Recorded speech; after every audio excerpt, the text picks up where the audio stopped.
नमस्कार दोस्तों, अभी हम लोकसभा 78 भदोही गोपीगंज में मौजूद हैं। आपको बता दें, चुनावी चर्चा तो बहुत देखे होंगे। हमारे साथ चर्चा के लिस्ट में जुड़ चुके हैं सुरेश चंद्र मिश्र जी। आपको बता दें, सुरेश चंद्र मिश्र जी कोई परिचय के मोहताज नहीं है।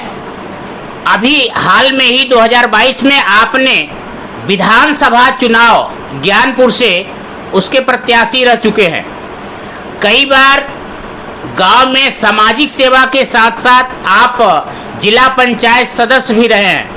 हम आपसे जुड़ करके कुछ खास बात करेंगे। वास्तव में चुनावी मुद्दा क्या है, इस समय युवाओं की सोच क्या है, इस समय जो गरीबों की सोच क्या है, किधर जनता जाना चाहती है और जा रही है लोकसभा 78 को लेकर के। स्वागत है सर, क्या कहेंगे आप? धन्यवाद, आपने अवसर दिया मुझे बोलने का। और हिंदुस्तान की जनता की आवाज़ क्या है, उसकी सोच क्या है इस 2024 के लोकसभा चुनाव में, उसके बारे में आपने जानना चाहा। यद्यपि आप जानते तो हैं ये सारी चीज़ों को, लेकिन आप मुझसे कहलवाना चाहते हैं। तो आज का जो ये चुनाव है, दो विचारधाराओं के बीच में है।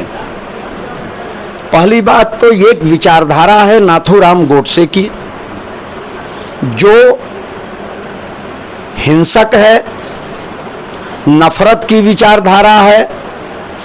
और एक विचारधारा है महात्मा गांधी की, जो मोहब्बत की विचारधारा है, प्यार की विचारधारा है और पूर्ण रूप से सनातन की विचारधारा है। क्योंकि हमारे सनातन धर्म में भगवान राम का जो अवतार हुआ, जिसको आज तथाकथित सनातन धर्मी लोग भगवान के राम के नाम पर अपनी दुकान चला रहे हैं, सनातन की गलत परिभाषा कर रहे हैं, तो उसका फर्क यह है कि जब हम सनातन धर्म में भगवान श्री राम को परम ब्रह्म परमेश्वर मानते हैं, मर्यादा पुरुषोत्तम मानते हैं, तो मर्यादा पुरुषोत्तम की कुछ प्राथमिकताएं रही हैं। हम इसलिए धर्म का मुद्दा सबसे पहले उठा रहे हैं, क्योंकि धर्म के मुद्दे पर ही इस देश की जनता को बरगलाने का काम भारतीय जनता पार्टी तथा इस देश के प्रधानमंत्री और गृह मंत्री संयुक्त रूप से कर रहे हैं। हमारे यहाँ धर्म की परिभाषा में ये कहा गया है, सर्वे भवन्तु सुखिनः, सर्वे सन्तु निरामया, सर्वे भद्राणि पश्यन्तु मा कश्चित् दुख भाग भवेत्। सभी लोग सुखी हों, सबका कल्याण हो, कोई दुखी ना हो इस पूरे धरा पर। भारतवर्ष ही नहीं, हम वसुधैव कुटुंबकम की बात करते हैं। तो हमारा सनातन धर्म सबके सुख की कामना करता है। वो कहीं हिंदू मुसलमान सिख ईसाई की बात नहीं करता है। फिर ये राम राज्य की बात करते हैं, तो राम राज्य को जहां तक हम लोगों ने पढ़ा है, सत्संगों में सुना है, और जो हमारे गुरु हैं, जो हमारे धर्माचार्य हैं, जो हमारे कथावाचक हैं, जब हम उनके सानिध्य में गए हैं तो हमने सुना है, राम राज्य बैठे त्रैलोका, हर्षित भयउ गए सब शोका, बयर उनकर काहू सन कोई, राम प्रताप विषमता कोई, दैहिक दैविक भौतिक तापा, राम राज नहीं कामो व्यापा, सब नर करहि परस्पर प्रीति, चलहि स्वधर्म निरुत श्रुत नीति,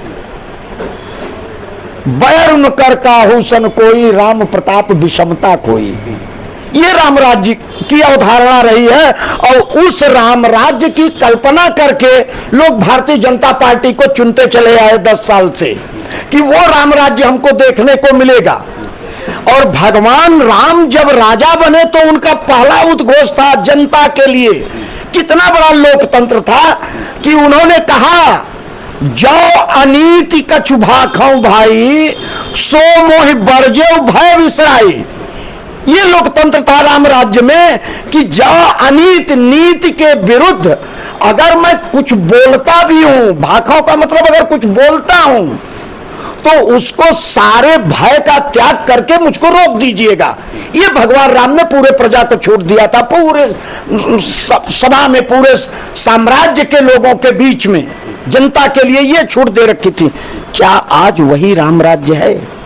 जिन चौपाइयों को हमने कहा ये रामचरितमानस की चौपाई है, और रामचरितमानस की चौपाई रामायण का संपूर्ण पाठ होता है, कहीं सुंदरकांड होता है। तो जब हम आरती करने जाते हैं रामायण की तो उसमें 2 लाइन है, चारों वेद पुराण अष्टदश, 6 शास्त्र सब ग्रंथन को रस।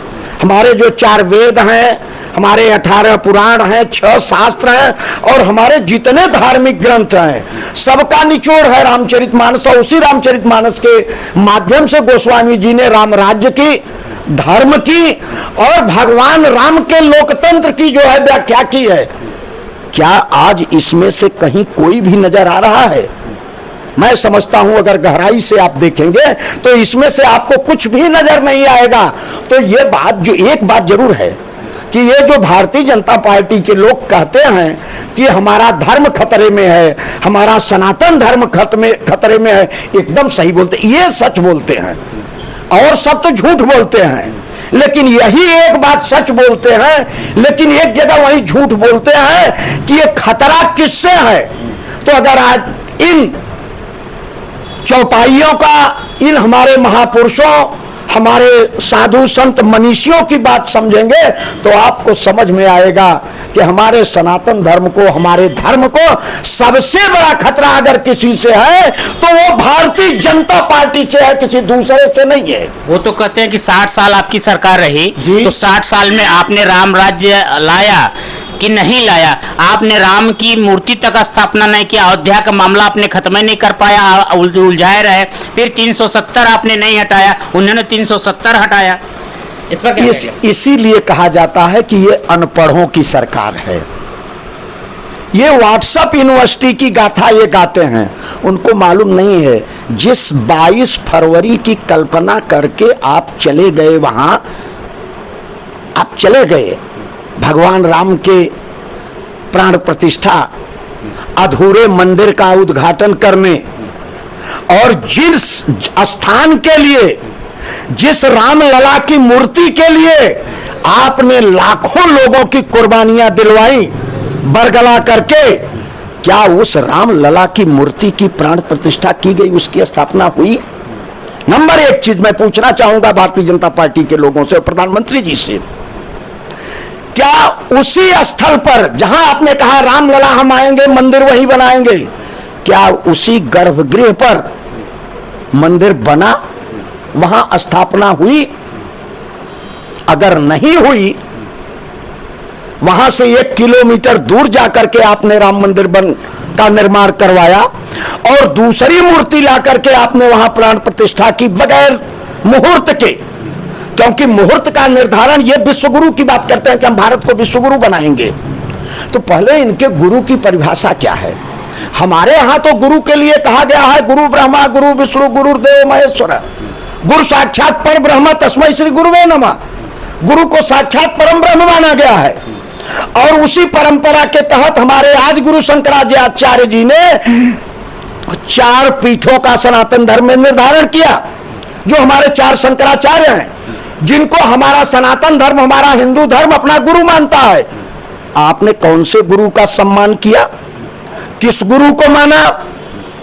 तो जब आप स्वयंभू गुरु हैं, आप किसी गुरु को नहीं मानते हैं, तो क्या यही इसी गुरु की परिभाषा के तहत आप भारत को विश्व गुरु बनाना चाहते हैं?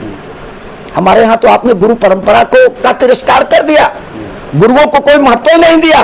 तो आपसे बड़ा सनातन विरोधी कौन हो सकता है? और ये आपने अभी मूल प्रश्न किया था कि हमने मंदिर के लिए कुछ नहीं किया।